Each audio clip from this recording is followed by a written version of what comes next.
Thank you guys for clicking on the video. I am Sully, and today we're going to talk about NHL 15. We're going to talk about, was it a success? Because the game's been out. People have played it for hours. I played it for hours. Just got done making a guy disconnect. But the game before that, my goalie bailed me out a big one. But I want to talk to you guys about, was it a failure? Was it a success?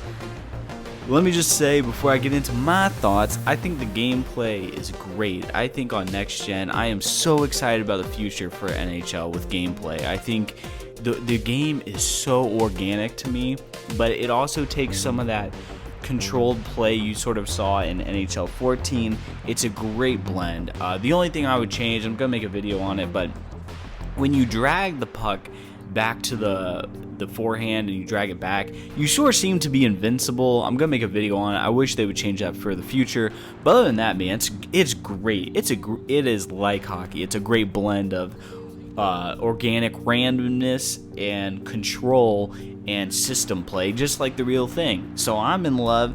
Let's kick a little, let's notch some modes up, let's bring in game tracker, let's bring in, a full-fledged GM mode with improvements. EASHL, I could care less about be a pro. That's such a they have that in there strictly for value. But anyways, that's enough about that. I think EA this year really hit out of the park with the gameplay. But where the game fails is from a PR standpoint. I don't care if you kissed Rammer's baby. I don't care if Rammer kissed your grandmother when she was in the hospital. The bottom line is EA sorely dropped the ball from a PR standpoint of this game. And it is unexcusable, the lack of communication. Look, I minored in advertising and PR. And as a company, you never want to have your fans find out something from back of box covers or from third party information. And the fact that Rammer had to respond with a blog is just unacceptable. The lack of communication up to NHL's 15 release is unacceptable. It doesn't take a lot of labor. If they're not going to have the game modes, be honest with the consumer. A lot of people defend EA, NHL, that development team. And I'm sure they're saints. I'm sure they're great people. But they defend them because they're so small and they try so hard. And if they're so small and the fan base represents the development team, as in relative to Madden, FIFA, the fan base is small, you would think EA NHL would have the best communication, that they wouldn't want to do anything to piss off their fan base. But when you don't, up until 3 weeks, we still didn't even know what game modes were coming out. The stream was botched on Twitch. They delayed it for the release date when people are going to have the game anyways. They didn't even tweet that. They retweeted another tweet about that. And then Rammer has to respond to all this crap that they're getting because people are finally catching on that EASHL is not going to be in the game. And then he comes out and says, oh yeah, we really care and all this stuff. And then Rammer interacts with the people, answering questions. Now, I just want to say this. I think it was really cool. I tweeted at Rammer. I thought it was really cool that he did that.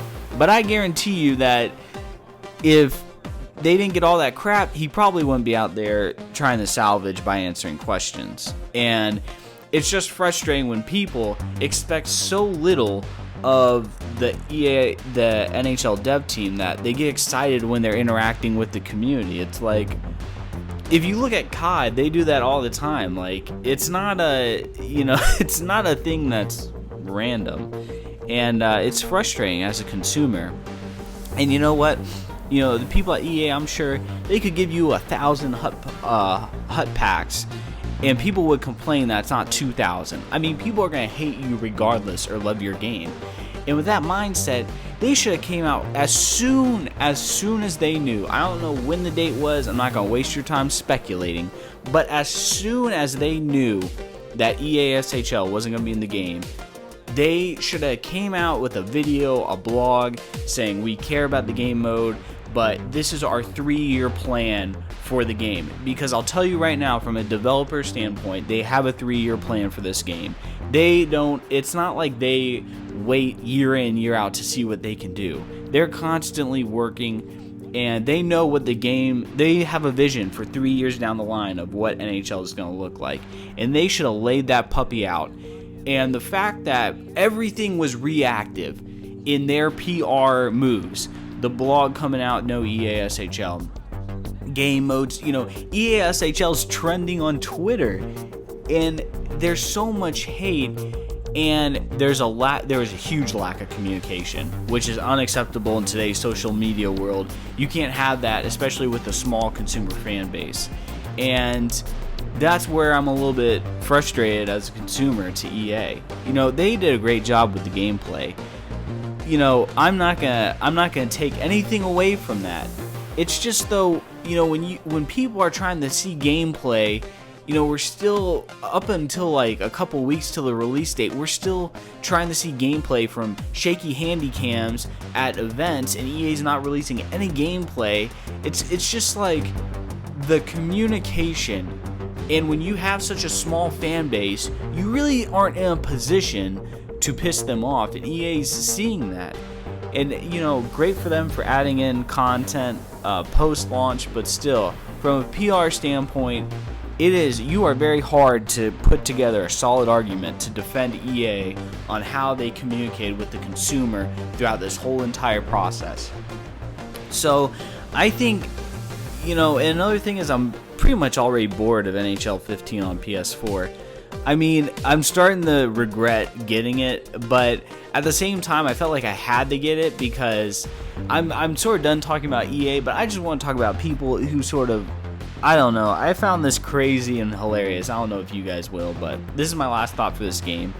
I wanted to get next gen because I didn't want to get the old gen version. And then when Domsky makes a video and people think he photoshopped NHL 15 into the game, and Johnny has to make a video, and so many other people have to make a video saying, hey, this really is NHL 15 and it's the exact same, but then people are coming out like, oh guys, it's a great game. They made the puck bounce more realistic. I mean, GM has tweaks, and I'm just like,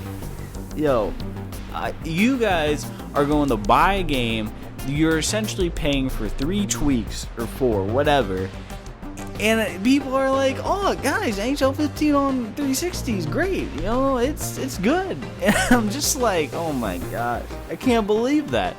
I can't they're actually saying, oh, it's not bad, it's good. But to EA's credit, they built such a great game of hockey on the 360 that it's hard to really tweak it. I mean, to give them credit, they pretty much perfected what they did on the 360. But the menu, son, when you need to have Domsky get accused of photoshopping in NHL 15, that's bad. I mean, that's bad. So I think all in all, I think they did a great job of focusing on the gameplay, which is going to be the base for the future.